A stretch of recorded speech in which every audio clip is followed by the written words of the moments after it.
How to delete all PlayStation messages at once. Hey everyone, welcome back to our channel How to Geek. In today's video I'll show you how you can delete all PlayStation messages at once, so you want to make sure to watch this video till the end. Now just to give you a little bit of thumbs up, this process is much more easier on your PlayStation console, but I will show you for that process as well.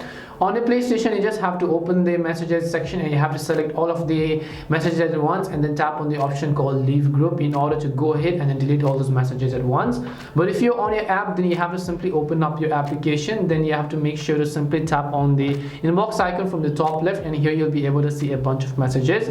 In order to delete a specific message, just tap on that specific message and then tap on the I button from the top right hand side, and again tap on the three dots and you'll find the option called leave group. Now currently this is the only way to delete messages on your PlayStation messages, because as you can see we do not have the option to clear it from chat feed or anywhere else.